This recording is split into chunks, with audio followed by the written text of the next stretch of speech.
Halo semuanya, kali ini kita akan belajar untuk materi pengantar dasar matematika pada pertemuan yang pertama.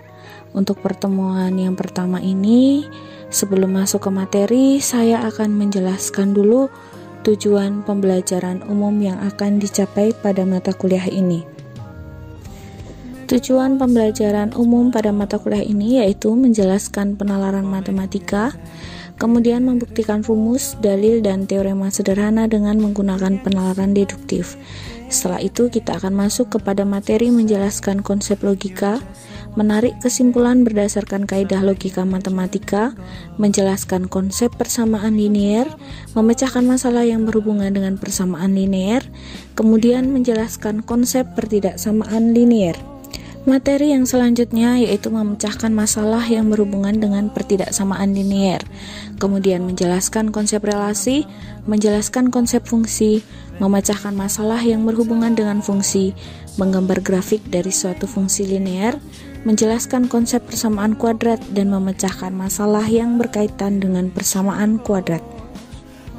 Yang selanjutnya yaitu menggambar grafik fungsi kuadrat, menjelaskan konsep pertidaksamaan kuadrat, memecahkan masalah yang berkaitan dengan pertidaksamaan kuadrat, menjelaskan konsep geometri, menentukan transformasi geometri dari sebuah objek, menjelaskan konsep permutasi, memecahkan masalah yang berhubungan dengan permutasi, dan menjelaskan konsep kombinasi.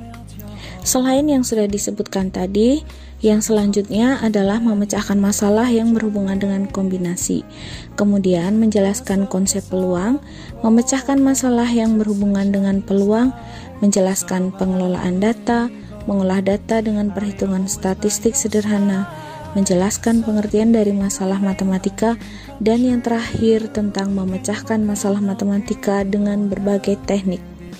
Kemudian untuk deskripsi inti mata kuliah ini memberikan pemahaman tentang konsep-konsep matematika dasar dan meningkatkan kemampuan memecahkan masalah matematika maupun yang ditemui dalam kehidupan sehari-hari. Adapun materi yang dipelajari adalah yang pertama tentang penalaran matematika, pengantar logika, persamaan dan pertidaksamaan linear, relasi dan fungsi, persamaan kuadrat dan pertidaksamaan kuadrat, geometri dan geometri transformasi, permutasi, kombinasi dan peluang, pengelolaan data, dan pemecahan masalah matematika. Kemudian untuk pendekatan dan metode pembelajaran, pada mata kuliah ini menggunakan pendekatan keterampilan proses, pendekatan kontekstual, dan yang ketiga menggunakan pendekatan pemecahan masalah. Adapun model pembelajaran yang lebih banyak digunakan dalam mata kuliah ini adalah model pembelajaran kooperatif. Nah, untuk metode yang digunakan dalam proses perkuliahan nanti antara lain menggunakan ekspositori, diskusi, presentasi, dan penugasan. Untuk media dan sumber pembelajaran yang akan digunakan, yang pertama menggunakan buku ajar, kemudian yang kedua dapat menggunakan buku-buku yang ada di perpustakaan, menggunakan website-website yang ada di internet, e-book, lingkungan sekitar, modul, dan sumber belajar yang lainnya. Untuk evaluasi dari mata kuliah ini menggunakan 3 garis besar, yaitu evaluasi proses, hasil, dan nilai akhir. Untuk evaluasi proses, menggunakan aktivitas dan partisipasi mahasiswa di kelas selama pembelajaran berlangsung, dan juga akan dinilai penampilan pada saat mahasiswa melakukan presentasi dan diskusi. Kemudian untuk evaluasi hasil, menggunakan nilai dari aktivitas yang dilakukan mahasiswa, dan juga nilai UTS, nilai UAS, dan juga penugasan. Untuk nilai akhirnya akan diambil bobot dari masing-masing tugas dan latihan, aktivitas dan partisipasi, presentasi, UTS, dan UAS. Untuk garis-garis besar program perkuliahan, dari pertemuan yang pertama akan membahas tentang penalaran matematika, kemudian dilanjutkan pengantar logika, persamaan dan pertidaksamaan linear, relasi dan fungsi, persamaan kuadrat, pertidaksamaan kuadrat, barisan bilangan, dan pertemuan yang ke-8 dilakukan ujian tengah semester. Setelah ujian tengah semester dilakukan, pada pertemuan 9 kita mulai dengan deret bilangan, kemudian dilanjutkan dengan geometri transformasi, permutasi dan kombinasi, peluang, pengelolaan data, pemecahan masalah matematika, dan yang terakhir pertemuan ke-16 adalah ujian akhir semester. Untuk buku referensi perkuliahan yang digunakan nanti, silahkan dicari, ada buku sumber utama di sini, buku konsep dasar matematika dari Maulana, kemudian ada juga beberapa sumber-sumber rujukan dari Aji, dari Kusuma, dari Priyatna, dan dari yang lainnya. Nanti silahkan dicari sumber yang relevan. Sekarang kita coba masuk ke dalam materi penalaran matematika. Apa itu penalaran? Dalam kehidupan sehari-hari, materi penalaran matematika ini merupakan materi dasar untuk dapat mempelajari materi logika matematika lebih lanjut. Nah, untuk logika itu sendiri tidak dapat dilepaskan dari pengenalaran, karena logika adalah suatu prinsip yang membedakan antara penalaran benar dan penalaran tidak benar.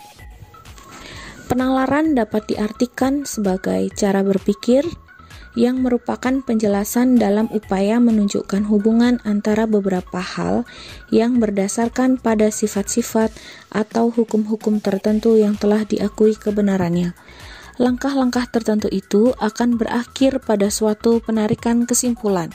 Secara singkat, penalaran dapat diartikan sebagai proses penarikan kesimpulan dalam sebuah argumen. Untuk contoh proses penalaran dalam kehidupan sehari-hari, misalkan ketika seseorang merasakan bahwa kopi yang akan diminum masih panas, mungkin orang akan berpikir untuk membuka tutup gelasnya, atau merendam gelasnya di air dingin, atau meniupnya supaya segera hangat dan dapat diminum. Atau bisa juga berpikir untuk menunggunya sampai cukup hangat, atau cukup dingin untuk diminum. Singkatnya, setiap kesan yang ditangkap oleh indera manusia akan menjadikannya melakukan kegiatan berpikir. Penalaran dibedakan menjadi dua, yaitu penalaran induktif dan penalaran deduktif. Penalaran induktif adalah kemampuan berpikir seseorang dari hal-hal yang bersifat khusus untuk menarik kesimpulan yang bersifat umum. Penalaran yang menggunakan pendekatan induktif pada prinsipnya menyelesaikan persoalan atau permasalahan matematika tanpa memakai rumus atau dalil, melainkan dimulai dengan memperhatikan data atau soal. Berikut adalah contoh penalaran induktif pada pola barisan bilangan. Dalam hal ini, untuk melengkapi dua suku terakhir, diperlukan pengenalan pola yang dimaksudkan sebagai suatu identifikasi tentang tata aturan penulisan barisan tersebut. Dari contoh ini dapat dilihat bahwa untuk mendapatkan bilangan berikutnya, maka sebuah bilangan dalam barisan tersebut harus ditambah dengan 4. Maka dapat disimpulkan dua suku terakhir yang dimaksud adalah 21 dan 25. Selanjutnya adalah penalaran deduktif. Pada penalaran deduktif ini terjadi proses penarikan kesimpulan dari hal-hal yang bersifat umum menuju ke hal-hal yang bersifat khusus.